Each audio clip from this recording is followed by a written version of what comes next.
Ladies and gentlemen, how are you guys doing today? Today, my guest is an American artist best known for illustrating the covers for nearly 100 books in the R.L. Stine's Goosebumps series. Ladies and gentlemen, we have Tim Jacobus. How you doing today, man? What's happening? How are you? Pretty good, pretty good. Good. You like the shirt I'm rocking? That's you can't go wrong with a Horrorland shirt. Now let me tell you, I first met you again from Dallas. I met you at the Salt Lake City Fan Expo. I think it was last year. Yeah. Yeah. And the very first thing I told you, I said, "Hey man, pleased to meet you. You did your job." And you started laughing. And the reason why I said that was because when I was a second grader, third grader, I didn't care to read. I hated reading, but every time there was a school scholastic book fair, I would run to the and just buy a Goosebumps books because I thought the covers were cool. Never read the books, just bought a shit ton of the books, and I said, you know what? Later on, maybe I'll find it, be interested. But I love the covers, I love the style. So, like I said, that's why I think you did your job. So, to you. Oh, I appreciate that greatly. Yeah, man. Again, being an illustrator must be really, really cool. I wish I had sort of that some gift like that, either in the music department or anything like that. The closest I have on drawing, and I've drawn this figure since I was like 6 years old, is a Batman. This is the closest I'm gonna get to Batman, okay? It is terrible. And it hasn't changed since I'm an adult. Like that's what you're gonna get for Batman. I'd never change it. Sometimes the head, the fucking the things come out a little bit longer than I usually do, but you know what? That's it. That's my gift. And for someone like yourself that has such a great talent, man, like how'd you do it? How'd you find the love for it? Did you just, stumble upon it, or was it something that you're always Yeah, my dad could draw, uh, but he didn't go to school for it, and we okay? didn't talk about it as a skill. It seemed like, it was just something that he did, and he used it to clarify a story, or, oh, hey, I'm thinking about building a deck on the back of the house. And he'd flip over the napkin and he'd go, and it's going to look something like this. Yeah. And so the idea of using uh, drawing to help explain stuff was something that him and I did. My sisters didn't take to it as much. Okay. We always, my dad, because he could draw, made sure there was paper and pencils, and there was drawing stuff readily available at all times. Um, I didn't think about drawing as a career. No Okay. one mentioned it. My dad worked in the pharmaceutical business. I didn't have any family members that did art for a living. So all through my childhood, drawing was just something we did for fun. The kid who lived next door, my best friend, Mhm. he liked to draw too. So along with riding your bicycle, swimming at the lake, playing football, we would carve out some time and throw the stuff out on the floor and lay down and do our stuff. So for the first 18 years, it was nothing but something you did for fun. And as I look back on that, I think that's kind of an important thing. Mhm. That at no point was somebody. So now, I'm older. My son's not in little league sports anymore, but I would see it. So now you got a kid Yeah. who's just learning to play. We'll use baseball as an example. It's every sport, and it's a lot of parents Mhm. where now their kid shows a little potential, and That's now it. they're jamming it down the kid's throat. Yep. And he's going to special camps, and he's got a guy who's working on his swing, and the kid burns out. And he's no longer doing it for the sheer enjoyment of it. And Agree. by the time they get to high school, they're over it. And so I'm glad that didn't happen. There was Yeah. none of that for me, nor did I even think that, you know, there was such things as professional artists. Hmm. So yeah, I was in high school before it was presented to me as a potential job. And was there anyone that you kind of looked up to, like artist wise, that you wanted to kind of mimic their style, or how did that work? Yeah, again, that all came okay. So now, I'm in high school. Hmm. Albums were, that was the way we listened to music. Yep. Album covers were an incredible place to see cool art. So your album collection, was something that people, like you'd go over and check out other people's Yep. album collections. Anyway, all the artists in there, you saw so many different great artists. And there was a guy named Roger Dean who did all the album covers for the band Yes. And his stuff just stood out, caught my attention right away. I was just totally blown away by it. And uh, his art was the first art that kind of made me think out of the box. Meaning, I was drawing, but I was drawing stuff from every day, Hmm. stuff you could see. I was getting pretty good at mimicking. I could draw a car, I could draw a tree, I could Hmm. draw, I could try to draw you. Hmm. But then when you see his stuff, it's very dreamlike, it's very surrealistic, and you know that really like sparked an interest of, oh, you can draw what people already see, but draw something that they can't see, and then you're really going to draw them in. And then if you can, and this guy Roger Dean not only created cool things, he created entire worlds. Everything in it was something you've never seen anywhere.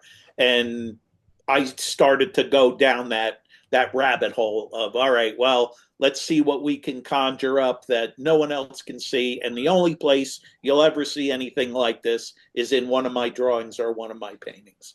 Cool, man. Cool. And talking about like artists and album covers, I remember back in the day, I was a big Weird Al Yankovic. Weird Al Yankovic had the coolest. I mean, he had the coolest. One of the cool. For me, when I was little, the albums are really cool looking. So it's interesting that that kind of caught your attention, and that's awesome, man. That's always it's cool to hear someone's background story of how they started and where they are at now. I mean, like I said, over 100 books.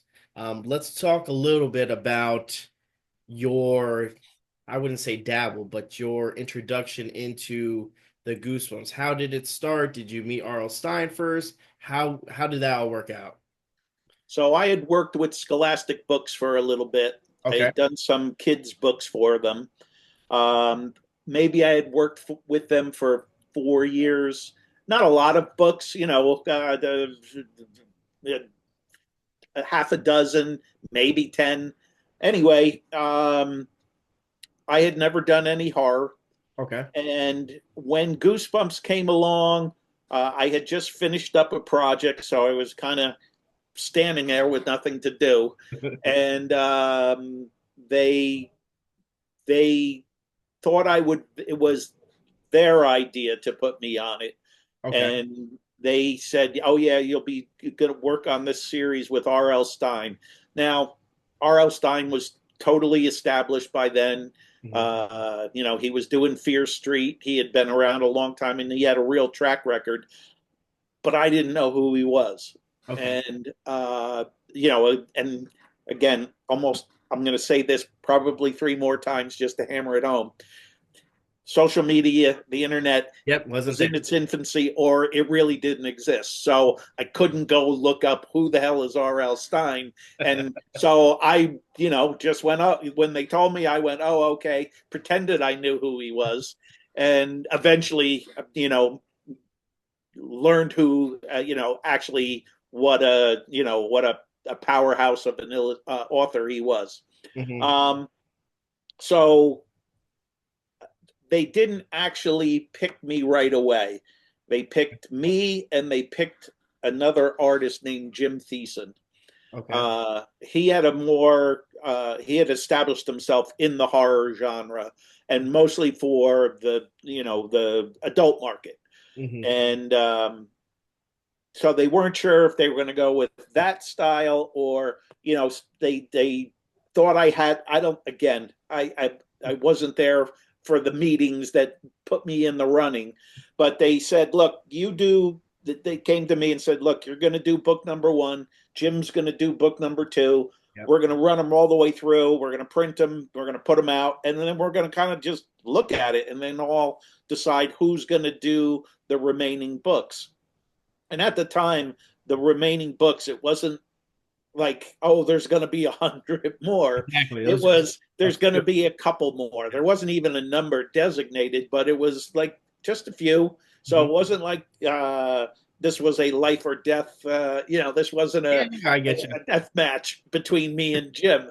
Uh, so when we both did our pieces, they put them side to side, and one of the main concerns was they didn't want the books to be too scary.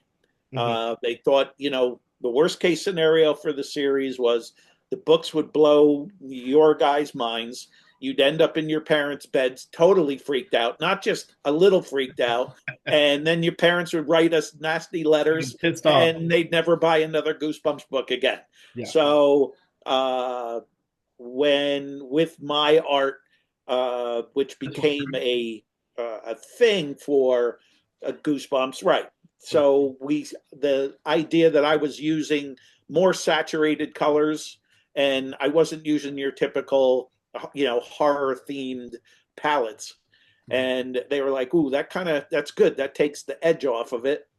Mhm. And my style is a little bit cartoonish. It's not ultra real, where Jim stuff It could was be ultra Stay real. Out of the Basement was his Yes, album, right? So you with had the like a hand real coming through the green door. hand. Yeah. Yes. Okay. So at so they said, yeah, all right, we're going to go with you, and that was great. And but then when they told me, yeah, we think that the colors are going to be instrumental in keeping these books less scary, Hmm. I then took that as, okay, that's prime function number one.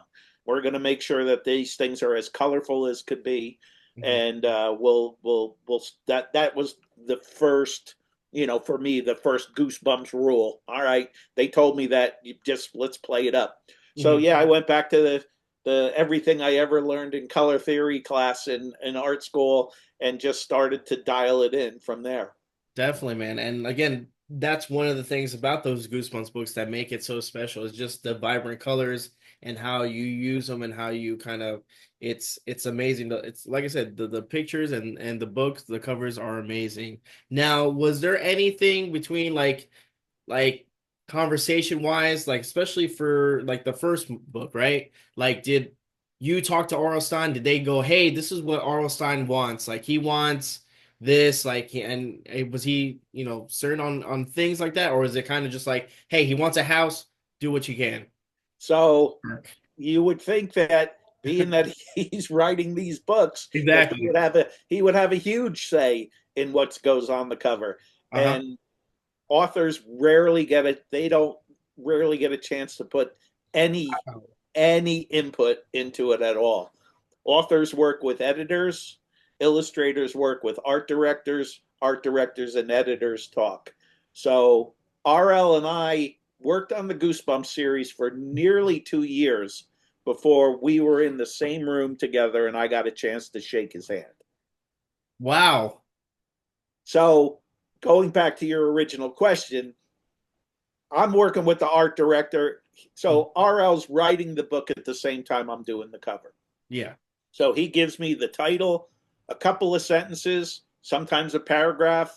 Mhm. And if I was lucky, I would get a whole chapter. But as we moved faster and farther through the series, it got less and less and less and less. So, but that's okay. I would think that's Less probably is, by him trusting you, correct? Like I think after a while, like he yes, yes. I've never heard him say that, but yes, that's part of it. But from a creative standpoint, Mhm. less is better. Okay. Because if you give me, like, if the books were always complete, I would Mhm. go through the books, I would take notes, I would make sure that every detail that was in that book had to be conveyed in my sketch. Now, if you don't give me that stuff, now I can start to conjure things up that just I want to do, and you didn't Oh, tell me I can't do it. And I think that the freedom of that got us more interesting art. got Now, if I submitted something and the art director knew more about the story than I did, although she seemed to know what I knew, it. Mhm. uh, they just go, yeah, yeah. Sometimes it was like, oh, I got an idea. She would have an idea. I would have Mhm. an idea. I would always submit three different sketches for them, Okay. trying to keep them different, and uh, and then giving them a real choice. Mhm. Now, they would pick one, I would finish the painting, and then it wasn't until it was complete when RL would see the final art. And usually by then, he was just finishing the book. So he got a chance to see it basically as a surprise, just like anybody else. Wow, that is wild. Especially, I would think that you guys would work so. Especially the cover is like it's everything. So if you have that where maybe the author is like, "Hey, I don't think that cover is gonna sell," or I just you think that would be like a kind of like a bond that you guys would have, or kind of partnership. Yeah. So I think Hmm. as now, at RL and I still work on stuff Hmm. today. And when we're doing stuff today, he's not out of the loop. Yeah.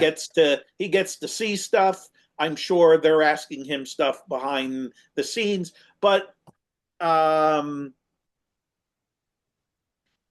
same with me working with an art director. And I think he probably, again, I'm speaking for him. Yeah. He's never said this before, but you learn to trust the people that you're working with. Of course. And you may have an idea of what you think should be on the cover, but they might know better what is, will sell. If making covers is their business, your business is writing, theirs is making the covers. Gotcha. Maybe I should defer to them because They they've know been more than yeah, they have right. more. So Gotcha. other than something being terrible, I think you just kind of go, okay, yeah, let's let this thing roll.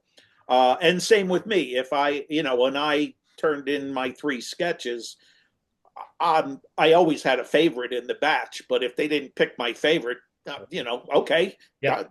we're doing this one, and I wouldn't have given you that one. If I thought it was terrible, I wouldn't have never turned it in.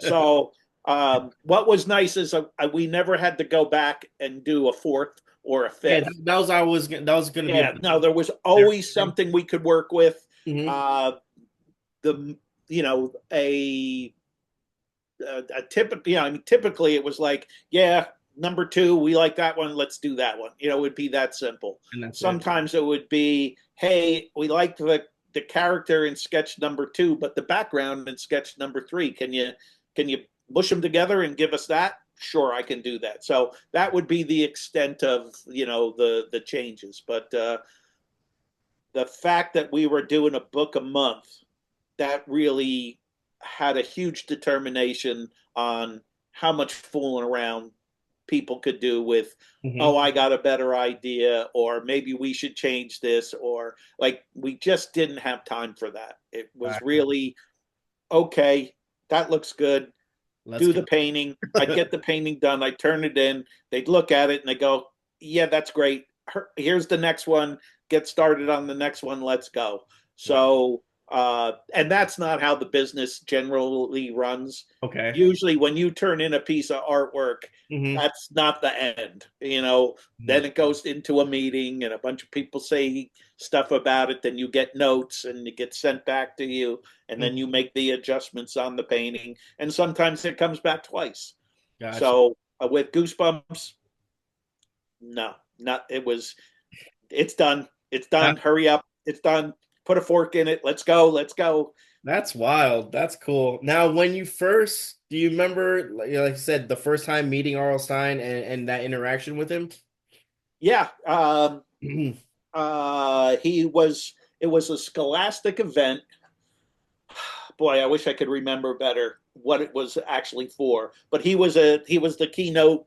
He was going to speak there, so I thought I was only going to get a chance to see him from like afar. You know, Right. there's a few hundred people at this event. It was at uh, you know, a restaurant, a club, whatever you want to call it, and so I thought you know, if I got a chance to meet him, that was great. But I thought it was going to be more, hey, there he is. That's what he looks like in person, and so when we get there, it's crowded. I can see where the podium is, and I'm going. And you know, we came in from New Jersey, so we're in the back of the room. And I'm like, you know, what can we do to get a better vantage point? And then I noticed that there was like walkways on the, you know, like one floor up, Hmm. open walkways that, you know, were available. There were people up there, and I was like, you know, so my wife at the time, I go, come on, let's go up there, and then we'll be able to sneak up and look down. We'll get a better view. So go through this thing, get up there, no problem. It wasn't like it was off limits or anything, and we didn't have to, you know, we weren't sneaking around through back ways or anything. But we get up there, and it's like, oh, this is, you know, and I'm looking down, I'm like, this is great. I will surely get a chance to get a good view of him. And my ex elbows me, and she goes, right next to you. And I turn, and he's standing right next to me. And I was like, oh my God. And so, you know, I introduced myself, and yeah, that was the very first time that I met him, and met his wife at the same time, Jane. And he, very, you know, the guy you see Yeah. on YouTube videos and every place. That's the guy. He's not different in person. He's super sweet, very, very nice guy. He's been great to me over the years, and incredibly helpful. And you know, I couldn't be linked to a better, you know, to a better human. Agreed. Agreed. Yeah, I met him. I actually went to California. He was doing kind of like a little uh reading seminar, writing seminar, and he was there in Laguna Beach. And Was um this recently? yes, this was like last week. I mean, Oh, okay. yeah, it was last week. Yeah, I saw posts for it. So yeah.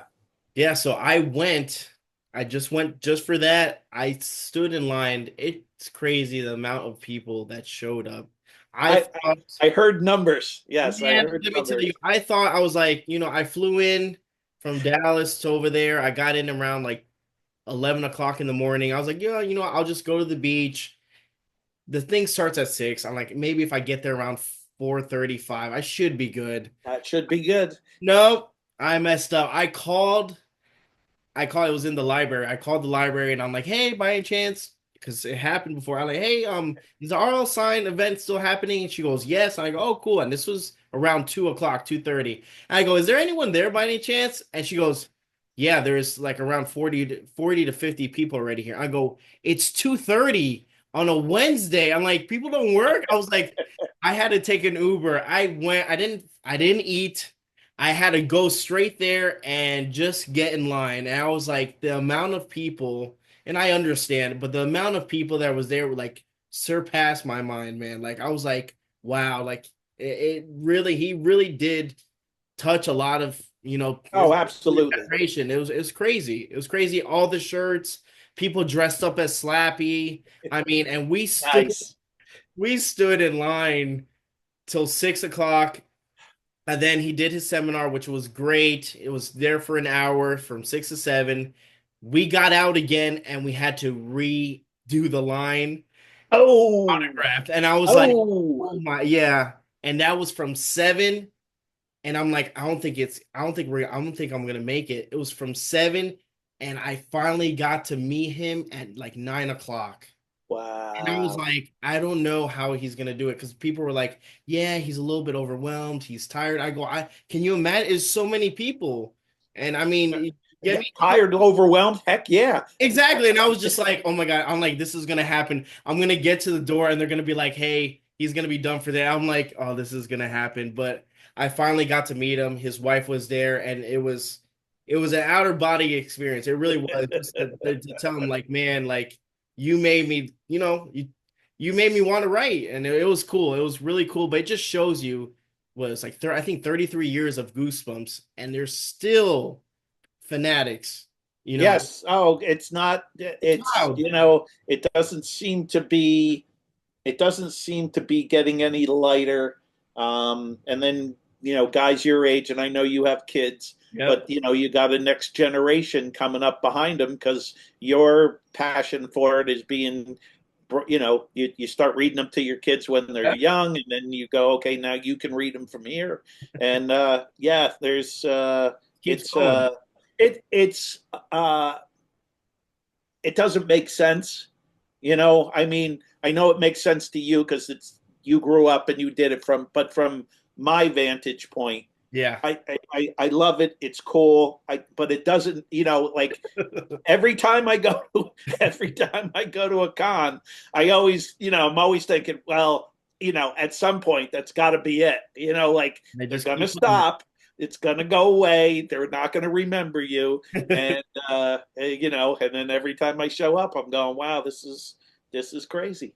It is, man. It is. It's something. And like I said, my son's 8, and and again he started. He's like, "Wow, Dad!" Like I'm like these books because again we have a half price books, and they sell all these old school books. And I like I said, I do have the original books and stuff. And I go, "Hey, I have him in his room. He'll look at him once in a while. He'll read a couple. I know he likes watching the show, and he's getting to that point where he's like, "Man, Dad, like you like this?" Like, yeah, I used to watch this when I was little all the time.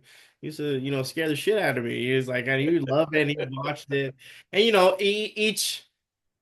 each show like Goosebumps, and then you have Are You Afraid of the Dark, where you get a little bit darker and a little bit older. So like, but he's loving it, and it's something cool to share with your kid your love and your passion, and then see them kind of get involved the same way, because some kids, like stuff like I said, I told him I don't like reading that much. I used to not like reading until the books came out. Then I started liking reading. So you just got to find your niche, and it's cool to share that with them.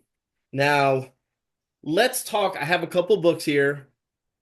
Uh, would like to maybe get your opinion, or maybe I don't know. It was hard. Just maybe a little story about them. We're talking about the first one, which was again one that I mean blew it out of the water with the haunted mask, right? The haunted mask. You have the colors. You had the mask. Did they talk to you about the mask, or you just went, "Hey, I want to do a mask like that"? What was the Yeah, I made up the face on the mask. Of course, I knew it was supposed to be a pretty horrific looking mask, and the mask needed to be, the center of attention in the piece. Now, we didn't talk about this earlier, so I'm pulling all the punches for making the the cover art colorful, but then the book designers are on board as well, and okay? they're looking. They get my artwork, and then they're going, okay, now what on top of it? Usually, what happens is when you design a book, the book design stays the same. The art may change, but the overall design, so that when they're on the shelf, there's something familiar and your eye is drawn to it because, oh, I remember that from the last one. Now these guys are now doing just the opposite. They're changing the colors. There, no Goosebumps book is the same color. So, whether But you're looking at the spine, you mean from all this from the outside, that's it. right? Exactly. All the outer edge and the spine and everything. So Yeah. with that particular one, they were able to, they pulled some of the colors. They would wait. I talked to a couple of the designers. They Mhm. would wait to see it, and then they were pulling color right out of the art, going, okay, we're going with the light blue and the orange this time, Right. and then they would make sure as they looked at the stuff that happened in the past. Mhm. All right, we did light blue and orange. Don't do that again. Let's do something else. So again, and I was doing that too, going, all right, don't repeat yourself as Gotcha. much as you can possibly do it so that they all were standalone. Gotcha. Um, It probably got harder as you started reading a lot more books, right? yes, I'm about to yes. say, I'm like, because you're right. There aren't the same colors, but like eventually you're gonna kind of hit a So roadblock. what ends up happening is you do come back to a a color theory, but what ends up happening is, okay, say there's three colors in there, one of them is going to be the dominant color and the other two are going to be less dominant. So if you find yourself coming back to that same theory, you push that dominant color back, you bring one of those up, and now that's the dominant color, and it takes on a whole new a whole new look. So Gotcha. with Haunted Mask, behind the Haunted Mask, whenever I had a real person in the illustration, I would always, back then we didn't have phones with cameras. Yeah. We had a Polaroid camera. So I would take pictures of, family members or, whatever. And that was my niece, Jessie. And I brought her over Really? the house. And, again, Goosebumps was becoming popular, but it wasn't super popular yet. So there was a lot of describing what was going on. Gotcha. And yeah. So what's funny now is, so she was great. And I think she was 11 at the time, probably, and took her picture. And I always tell a story, and the story's an exaggeration, but I'll tell it again. So, I sit her down, and she tells all her friends she's going to be on a Goosebumps cover. And then when I get her there and I go, okay, now take this mask and put it over your face, she realizes no one's going to know that It's her. that's her on the cover. So, she was hugely pissed at me. And, but she, again, she was just happy to help. She's a sweetheart. Cool. I just, of course I exaggerated the story, but what I'm not exaggerating is now she has four kids of her own and she's a doctor, and Wow. yeah, and but she will still leak it out to her patients from time to time That's that too that funny. is her head on the top of her head on that Goosebumps cover. That is awesome. That is cool. And again, it's I think every fan would want to be. That's why when we talked at first, I'm like, could I know it's not your thing, but could you kind of somehow put me into like Goosebumps, um, into a Goosebumps cover? I think that's neat, and that's a cool story. And like I said, the colors pop, and I'm assuming you had a little bit of knowledge of what the details of the mask, or kind of look like the A shade, little, right? just a little, yeah, A little just bit. a little, yeah. All right. Here's the next one, which I think is a really, really nice cover. Is You Can't Scare Me. This, I mean, the mud monsters, fantastic. They look good, man. What Oh was yeah, what did they bring you into? the mud monsters were great. I posed for all of those. Oh, did So you? yeah, yeah. Again, but what I did like about this cover was this is the only cover that has, again, really leaned into this color theory. There, it's because it's mostly just yellow and orange, where Mhm. the other ones have multiple colors in them, and it just it's one of those ones where it's the idea is horrific. So even if I didn't do a great job at constructing it, monsters coming out of the mud is Yeah, just on its own. That's a horrific idea. that's awesome. Again, I love just the color combination is fantastic. Yeah, Now, the yellow, orange, and red in that one. fantastic. Yeah, It really does. And then it has that tint of blue. All right, so this is the one I'm wearing right here. It's actually the one that I met you with and that I got you to awesome. sign.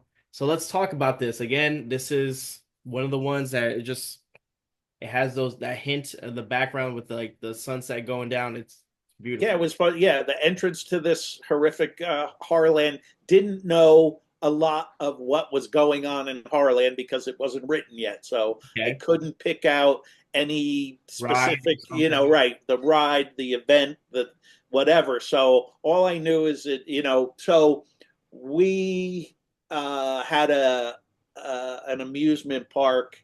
Uh, close to me when I was growing up called Bertrand's Island, and it was old, and that was why you liked going there because the roller coaster was Never as knew. rickety Never as could be. know. Yeah, and like it caught on fire a couple Exactly. times, and you would get stuck on it, and they'd have to call the fire department to get you off. Like that was the attraction to it. So I had experienced that as a kid and then went, oh, yeah, this is all just, it's mind games. So, well, what if this really was a place that was truly run down and, Mhm. you were just like, oh my God, this place is horrific. And when I was coming up with the creature uh, on the sign, I was trying I was trying to do two things. So the idea was that the creature was actually part of the sign, but Okay. it was coming to life. So it's hard to tell what that is. A lot of people think the creature's just reaching over the sign and it's own separate entity, and other people go no, it's 100% part of the sign. I Mhm. wanted it to be both. Ah, gotcha, gotcha. Is that why you can't see the bottom of its feet? I just Can't see the bottom of its feet. yeah. It's tearing into the sign as it's Mhm. coming to life. So Cool, yes. cool, very cool. All right, now this one is probably me either might be right up there with my favorite book and my favorite cover. Again, the TV special on this scared the hell out of me. It's a good one. The Werewolf of Fever Swamp. Yeah, Werewolf of Fever Swamp. It's not. So a lot of what I do is real exaggerated, Hmm. and the wolf on that one is right down the middle of the fairway. I Yep. didn't, although in a couple of the other sketches I had a wolf that was a little bit more dramatic, and they just liked this one that it was the subtle. Oh, there's the kid's clothes next to him. Yep. Oh, okay, the kid turned into a wolf. We get it. Hmm. Um, I think what makes this one work again is the colors. Yep. That the lime green Yep. swamp water and the purple sky. Again, it's one of those things that's on the color wheel that it says it works together, and you look at it and you go, "There's no way this is going to work." And It yeah, worked, Tim. and it comes into Worked. play. Yep. Now, from my standpoint, so I have my hierarchy of the paintings that I think Of course. really, hammer home what a Goosebumps book is. And that one wasn't on my list Okay. just because it was a wolf, it was a regular wolf, and it was Mhm. a swamp. Of course, I liked it, but it wasn't in my top 10. And when Gotcha. I started to go to cons and People start you guys were going, well, where's the Werewolf of Fever Swamp? And, it only takes, you go to three shows and people are asking for it. I go, all right, I got to dig this one out and get it on the table. But that's more of so the other thing I noticed over the years is it's always a combination. So sometimes the story is better than the cover. Hmm. Sometimes the story and the cover are dead on. Like we really lined up, and sometimes the cover's a little better than the story. So the best ones, I think, you get the best reactions from people is when they're both good. Yep. And like I said, in that one, I didn't. I learned to appreciate that piece from you guys, and Mhm. again, that's a testament to how good the story was Yep. and why you guys were drawn in. Exactly, exactly. Now here's the last book, and I brought it up earlier, but to talk a little bit more about it, the very first one. So Welcome to yeah, Death. welcome to Dead House. Like I said, I talked about how I was kind of pulled in Hmm. to do the first cover. I had done a series of mystery books. They were called Women in Jeopardy. Okay. Was the unofficial in-house uh, uh, name that we called them because the stories were very similar all the time. The mom, the soccer mom, stumbles onto a crime. She tries to tell the police. they don't listen to her. She Yeah. solves the crime by herself. And so I did a whole bunch of these, and they liked that we did the same thing over and over again. So it was worm's eye view, like we have in Welcome to Dead House, real low vantage point looking up.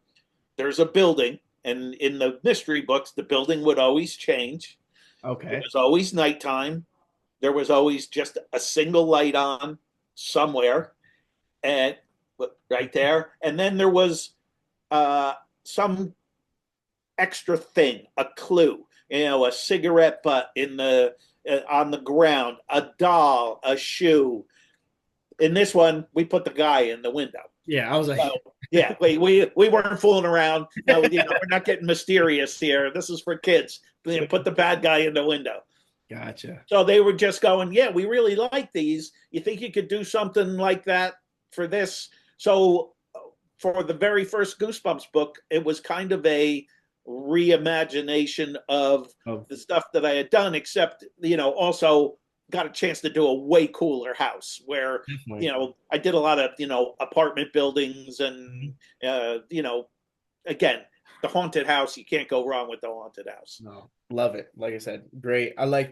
I do like the angle of it. It just, just looking up. And again, that became a thing, Yeah. because people went, "Oh yeah, I like that angle." Okay, put that in the data bank and go, "Okay, we're either." So what I tried to do is you're either low worm's eye view looking up, Mhm. or a lot of times we were above looking down. Again, just trying to avoid that. Okay, the horizon line's right in the middle of the piece, Yeah. and you're looking straight on. Gotcha. Gotcha. Now, in your opinion, what was your favorite Goosebumps cover to draw? I like the ones where, so like I said, RL would give me the title and a couple sentences. Hmm. And usually it was pretty straightforward. And I use this example pretty often. So he sends me the manuscript, and it says the title of the book is The Scarecrow Walks at Midnight. Now you already got an image in your head. Of course. I already have an image. It's all right there. He didn't have to really give me anything else. That was plenty. Hmm. So it's the ones where even when he told me the title and then told me something about it, I'm still going, I don't know. I don't know. I don't know. I got to think about this. So a couple of them fell into that category. Um, Egg monsters from Mars. What is that? Yeah. What is it? Is it giant? No, it's not giant. Oh, okay. So that one twisted me up for a little while. Mhm. It came from beneath the sink. Again. Yeah. A killer sponge. I'm Yeah. going, come on. A killer sponge? Come on. What are we doing? What are we doing? So those were the ones that again, it wasn't the quick answer wasn't there. You had to really go, all right, let's screw around here a little bit. And it's gonna happen because it's still a cool, the concept is wild. And I always like to argue that with Egg Monsters from Mars, no one could ever say it's wrong. And like no one ever Yeah. saw one before. Yeah. That's what they look like. Screw you. That's what they look like. Now talking about, because it was a question that I was going to ask you, but this is actually a perfect example to do that. Is how do you handle creative blocks or when you're stuck on a project? So when you're stuck on a project, like you said, Egg Monsters from Mars or Came from Beneath the Sink, how do you work around it? What was the process in that? So, I've been lucky not to run into that too Hmm. much. Again, RL's ideas were always, you know, so if I was the guy who had to think of everything, like if there was just, okay, there is no RL, there's no story, and every month you got to come out with something new and cool. That's the only rule. That's harder Yeah. because I have no perimeters. I'm gonna just be grabbing at ideas and go, I don't know. RL already did a whole, like he's already got something, so all right, this is the game. You already gave me these pieces. I can run with this. And so no, I never ran again. I think we were just a good combination. His ideas, my artwork, Just it clicked. worked well together. And I can honestly tell you there were never times where I was going, holy shit, I don't know what to do. This is scaring Yeah, me. okay. Now, I ran into that more when I was early in my career, where you don't have confidence, Hmm. and sometimes you would come up with an idea and you would go, oh, I don't know if I'm good enough to make that happen. Yeah. And so it'd be more fear like that. The idea would be there, but you're like, but I never did, I've never Did drawn a something. rhinoceros before, and I don't know if I can actually pull it off. So now I'm 100 years old now. Like I've that's not the issue anymore. You Yeah. know, more so now is people want ideas that look like ideas that I've already done, and you got to try to go, all right, I did it like this, and I did it like this, and I did it like this. Now you got to come up with another way of doing that thing so that it's fresh for the viewer and it's fresh for me, to do the same thing. Listen, people, I've drawn Slappy innumerable amounts of time. I don't know how many. I'm sure it's close to 1,000 times, but that's okay. He's my guy, and I get it. But it's nice to when there's a something new, and you can put a new spin on it and Of put the course. pieces together a little bit different. Hmm. And I mean, there's similarities. It's like cooking. All right, well, let's put a little bit. Let's Add something else. yeah, exactly a little more ground beef in this time, a little more cheese. Yeah, yeah, yeah, definitely. There's nothing wrong with more cheese and more ground beef. Man. Can you describe, Tim, your favorite part of the illustration process? What is it to you? What's your favorite part? So there's a point where so coming up with the ideas is great, Hmm. and having going, all right, and being excited about, oh, I got one here, Hmm. ooh, this is good. But you're not sure until you get going, because there's ones at the pencil stage where you're going, oh, this is a home run. And Hmm. then you get into it and yeah, it's more like a double. And so I'm wrong with the double either, though. it's okay. I'm on base. I You're just not on want to get base. on Yeah, base. exactly. There you go. So you then, once you get into it and it starts coming together, Hmm. then you go, ooh, you start to feel it a little bit, and you're Okay. at the 3/4 of the way through mark. And that's where it kind of peaks. You Hmm. go, you see what you're going to get. You can, and if it's good, you can get real excited there. And then it starts to trail off already, because you got to finish. You already know now. Now it's, you're painting the trim.